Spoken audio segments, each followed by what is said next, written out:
दोस्तों चलिए आगे देख लेते हैं हिंदी भाषा और विकास का सेकंड क्लास। जैन अपभ्रंश साहित्य में महाकाव्य, खंड काव्य और गीति काव्य, मुक्तक आदि लिखे गए। इसके पहले आप लोगों ने सिद्धों के बारे में पढ़ा था। अब आ जाते हैं जैन अपभ्रंश साहित्य में क्या क्या हुआ। जो रचनाकार निम्न है, ट्रिक मैंने बनाया है। स्वयं ने पुष्प को देवसेन पर चंद्र लगाया। आप अपना ट्रिक बना लीजिएगा। तो देखिए इनका जैन अपभ्रंश साहित्य में साहित्यकारों का क्रम क्या है। स्वयंभू, जिसने 8वीं शताब्दी में, पुष्पदंत 11वीं शताब्दी, आचार्य देवसेन 11वीं शताब्दी, आचार्य हेमचंद 11वीं शताब्दी। अपभ्रंश का वाल्मीकि कहा जाता है स्वयंभू को, पुष्पदंत को अपभ्रंश का व्यास कहा जाता है। देख लीजिएगा, स्वयंभू को वाल्मीकि और पुष्पदंत को व्यास। आगे देखते हैं, स्वयंभू ने पौमचरियु लिखा है, जिसमें अपभ्रंश का प्रथम महाकाव्य माना जाता है। स्वयंभू ने पौमचरियु लिखा है, जिसको अपभ्रंश का प्रथम महाकाव्य माना जाता है। इसे जैन रामायण कहा जाता है, मतलब इसमें राम जी की ही बातें हैं। स्वयंभू क्या लिखा हुआ, एक और दो देख लीजिए रचना। तिठनेमी चरेयु, जिसमें आप अरिष्टनेमी चरित्र, अरिष्ट नाम के एक होंगे जिनके चरित्र के बारे में लिखा गया है। अड़ाई कुमार चरियु, मतलब नाग कुमार चरित्र के बारे में इसमें वर्णन है। पुष्पदंत देख लेते हैं, जिनका 11वीं शताब्दी टाइम है। 2 खंडों में महापुराण की रचना की। पहला है जैन तीर्थंकरों के चरित्र की रचना, दूसरा रामायण और महाभारत की कथाएं लिखी। आगे देख लेते हैं आचार्य देवसेन के बारे में, जिनका टाइम है 10वीं शताब्दी। श्रावकाचार्य के रचयिता हैं ये देवसेन, जैन लेखकों में सम्मान पूर्वक हैं। आचार्य हेमचंद्र, जिनका टाइम है 11वीं शताब्दी। गुजरात के सोलंकी राजा सिद्धराज जय सिंह के समकालीन आचार्य हेमचंद्र ने प्रसिद्ध व्याकरण ग्रंथ लिखा। इनका बहुत ही फेमस है व्याकरण के ग्रंथ के टाइम में सिद्ध हेमचंद्र शब्दानुशासन की रचना की, जो कि प्रसिद्ध व्याकरण ग्रंथ है। आचार्य हेमचंद्र। अपभ्रंश के ही उत्तरकालीन या परवर्ती रूप को अवहट नाम दिया गया। अब देखिए अपभ्रंश थोड़ा सा बिगड़ा हुआ रूप था ही, उससे थोड़ा सा सुधार हुआ तो अवहट नाम दे दिया गया। 11वीं से लेकर 14वीं सदी के रचनाकारों ने अपनी भाषा को अवहट ही कहा। उन्होंने कहा कि हमने अपभ्रंश से हटके थोड़ा सा अवहट लिखा है। अवहट शब्द का सर्वप्रथम प्रयोग ज्योतिरेश्वर ठाकुर ने अपने वर्ण रत्नाकर में किया। अब देखिए अवहट किसने माना कि मैंने अवहट में लिखा है। विद्यापति, मैथिल कोकिल कृत है, ये इनका लिखा हुआ है।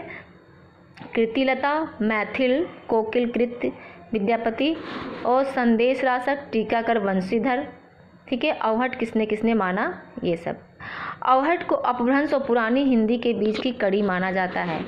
अवहट को अपभ्रंश और पुरानी हिंदी के बीच की कड़ी मानते हैं, मतलब सुधार थोड़ा थोड़ा हो रहा है हिंदी के लिए। किस किस की भाषा को अवहट माना गया। अब देखो किस किस की भाषा को अवहट माना गया। तो देखिए पहला है अनुश्रुतियों, दूसरा है संत ज्ञानेश्वर की ज्ञानेश्वरी, नाथ और सिद्ध साहित्य, नेमी नाथ चौपाई, रोडाकृत राउल बेल की भाषा, बाहुबली रास और आपका धूली मध्य फाग।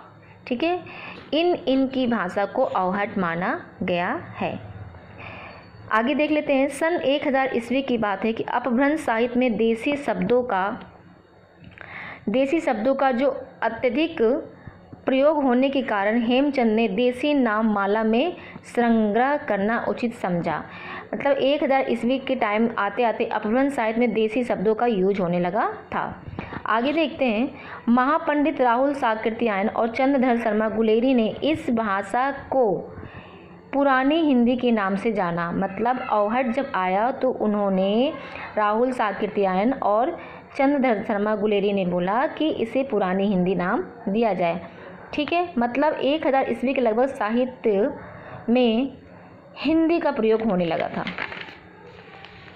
आगे देखते हैं, इनका क्रम देखते हैं। अपभ्रंश से अवहट आ गया, अवहट से हिंदी का विकास देखिए धीरे धीरे हो रहा है। अब कैसे हो रहा है, पहले संस्कृत थी, संस्कृत से पाली आया, पाली से प्राकृत, प्राकृत से अपभ्रंश, अपभ्रंश से हिंदी।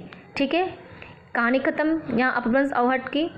आगे देखते हैं, काव्य भाषा के रूप में अवधि का उदय और विकास। अब तक तो अपभ्रंश अवहट के बारे में देखा, अब देखते हैं कि काव्य भाषा के रूप में अवधि का उदय कैसे और विकास के हुआ। बोली का केंद्र अयोध्या, अयोध्या जो कि राम जी का जन्मभूमि है। अयोध्या का विकसित रूप है अवध। अवधि शब्द से बना हुआ है अवधि। संबंध है इसका अर्धमागधी अपभ्रंश कहाता है, मतलब इसमें थोड़ा सा अपभ्रंश मिला हुआ है, अर्धमागधी। अवधि का क्षेत्र है लखनऊ, इलाहाबाद, फतेहपुर, मिर्ज़ापुर, उन्नाव। अवधि में साहित्य रायबरेली, सीतापुर, फैजाबाद, गोंडा और बस्ती, यहाँ पर साहित्य का ज़्यादा विकास हुआ। प्रसिद्ध कवि हैं इसके कवि मुल्ला दाऊद, कुतुबुनजाइसी, तुलसीदास, उस्मान सबल सिंह आदि। देखिए यहाँ से एरो लगाया गया है, ठीक है। आगे ये जो रायबरेली, सीतापुर, फैजाबाद, गोंडा, बस्ती, बहराइच, सुल्तानपुर, प्रतापगढ़, बाराबंकी आदि ये सब जगह हैं अवधि में साहित्य का विकास और क्षेत्र के बारे में कहा गया है, ठीक है। अवधि में साहित्य का तथा लोक साहित्य दोनों ही पर्याप्त मात्रा में है। अब प्रसिद्ध कवि मुल्ला दाऊद हैं, कुतुबुनजाइस हैं, तुलसीदास, उस्मान और सबल सिंह आदि, इन्होंने काव्य भाषा में अवधि का विकास किया। पूर्वी हिंदी की 3 बोलियां हैं, अवधि, बघेली और छत्तीसगढ़ी। पूर्वी हिंदी की 3 बोलियां हैं, अवधि, बघेली और छत्तीसगढ़ी, मतलब अवधि को पूर्वी हिंदी कहा गया है। भोलानाथ तिवारी, बाबूराम सक्सेना, सुनीति कुमार चटर्जी ने कहा है कि कोसली से ही अवधि को विकसित हुआ मानते हैं। देखिए अगर क्वेश्चन आए कोसली से किस अवधि का मतलब अवधि को विकसित हुआ, कौन कौन मानता है कोसली से, तो भोलानाथ तिवारी, बाबूराम सक्सेना और सुनीति कुमार चटर्जी ने कोसली से अवधि का विकास माना है।